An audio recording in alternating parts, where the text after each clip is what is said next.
Sam Harris. Sam Harris.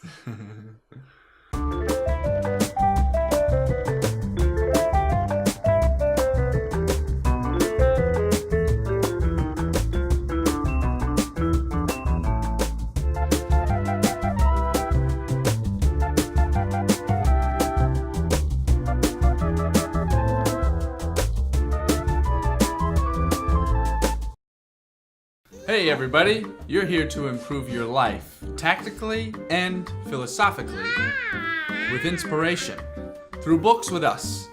And this week's book is Lying by Sam Harris. Everyone's favorite modern philosopher wrote this book to uphold one of our most popular maxims. In all cases, honesty is the best policy. We're gonna see how honesty is not just good for society, but good for us as individuals. We're going to see the deeper implications of lying and honesty on culture. And finally, we're going to see why you should tell her she does look bad in that dress. So, what are 3 things we can use from this book? I think it. To lie is to intentionally mislead others when they expect honest communication. People lie because they want others to form beliefs that are not true. I might tell you that I didn't eat the last cookie, or Maddie might tell you that she is a world-renowned physicist. We say these things to gain some perceived advantage or to avoid some potential disadvantage. But Sam, the author, posits that lies inevitably always make us worse off, and that without lies we may have much better and at least much less embarrassing lives. The obvious reason that we hear often enough is that the more we lie, the more we have to keep up with. The more we have to maintain our more and more complicated fantasy world for everyone else, and that this fantasy world takes a lot of mental bandwidth and eventually crumbles due to our own limitations or to the scrutiny of those who we're trying to lie to. So you might say that honesty is the best policy because it protects those around us, because they will get, according to our perceptions, the most factual information. That is to say, honesty is good because we can't create chaos in the world by having everyone wondering and questioning who took the last cookie when you lie and say that it wasn't you.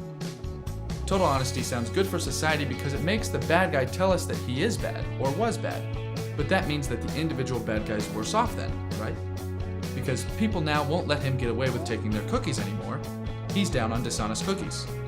But it's also good for the bad guy, because if the bad guy is honest with himself and knows he will be honest with others, he will have no choice but to improve for the sake of his health, socially and personally, to stop stealing cookies.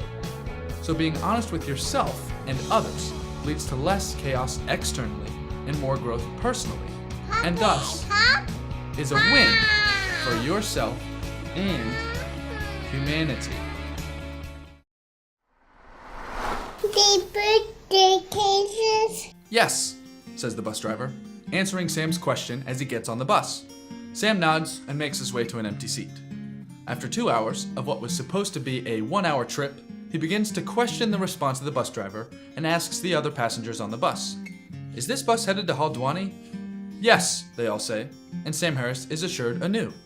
But by the 3rd hour, Sam realizes he is on the wrong bus and is now multiple hours from his destination.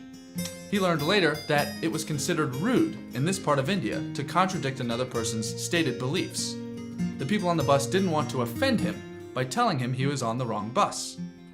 In this part of India, in Japan, and in many other places, there are some cultural norms that condone dishonesty, or at least don't expect the truth in all situations. But as Sam notes, quote, "The way a culture treats questions of honesty and dishonesty will largely determine the psychological distance between self and other, as well as friend and stranger," end quote. Which is to say that without open honesty, there will always be a barrier between you and whoever you are being false with, which limits how close you can get with friends, colleagues, or with the rest of society. Not to mention the mass propagation of false information and expectations implicit in these anti-candor setups.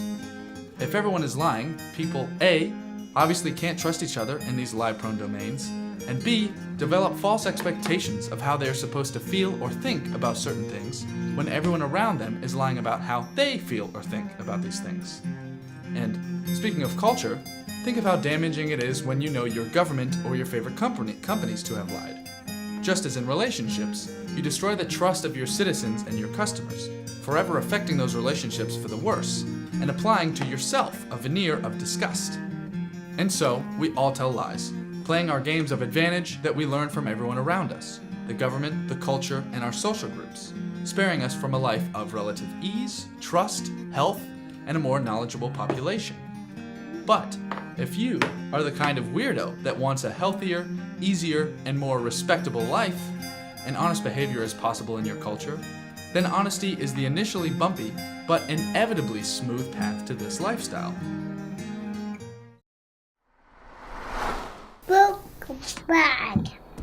Honey, does this dress make me look fat? It sure does. White lies are not any better of lies. They are, not in all cases, morally superior to the other forms of lying. Sometimes they are the most damning. Your friend asks you to look at their screenplay. It's pretty bad. If you wave them onward, trying to protect their feelings and telling them it's good, what you're really doing is sealing their fate of annihilation, or at least embarrassment, when they go to show it to someone who has an actual vested interest. No, honey, you don't look fat, as an answer, when she does look fat, makes your partner believe that she's looking good, ready to meet with her friends or colleagues or speak at the event, when really she is creating a less than perception of herself to the people in her group. Obviously, you don't answer the question with, "Sorry, did you just moo at me?" You have to be tactful and respectful. But if you give an honest answer, maybe you should wear that other dress I like. It is enough to leave an impression that will not only improve her night, but may influence her to take better care of herself moving forward. We're not good friends if we smile and wave them onward. We are declining to help them, denying them useful information, and setting them up for future disappointment. You might say for the screenplay, "I like the storyline, but the characters and their interactions could be improved." If the criticism is valid, it is what they need, what we all need to help us find our way in the world. Not to mention that lying, even on small scales, damages relationships and trust. And when your friend gets denied a contract for their screenplay, they might remember that you thought it was good, giving them the impression that you have bad judgment. Though on the other hand, if you criticized and they improve, they can trust that when you say, "Yes, this is great," you really mean it. Recap. So, to recap, lying is inevitably disadvantageous, and absolute honesty is long-term good for you and everyone around you. Cultural norms of dishonesty can hold an entire population back, interpersonally, psychologically, and informationally, from whole swaths of an arena down to the individuals themselves. And white lies are lies, anti-helpful to you or anyone else. This was a short little book, and it included Sam's iconic style of mind-warping hypotheticals and a polished vernacular that even shines in pitch black. Honesty is a principle that obviously would be a positive if everyone adopted it at once, but having lying be so universal makes total honesty harder to enact. And there are situations where, due to our own incompetence, honesty would only seem to be to our detriment. "Yes, officer, I do have drugs in my bag," might be one example of foresight being much more useful to us than honesty. But who knows? Being honest there might end you up with a lighter sentence than if the officer searched for the drugs and found them himself. It's complicated, but it seems to be that if you want to strive for a less embarrassment-laden, easier, better relationship-filled, and more confident lifestyle, then honesty with a little tact and common sense can be your sustenance in this starving world. This one was a hard one to write for me. There are lots of complicated, abstract, layered concepts to a life of total honesty, the topic of this book, that were hard to translate into my own words.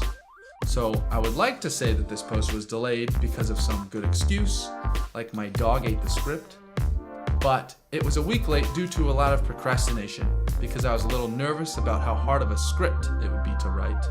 So sorry about that. I really do hate missing weeks. So I hope it ended up being good enough to be worth it. And if you did like the show, there are two things you can do. You can like it, so more people will be prompted to watch it, or you can subscribe so you don't miss next week's video.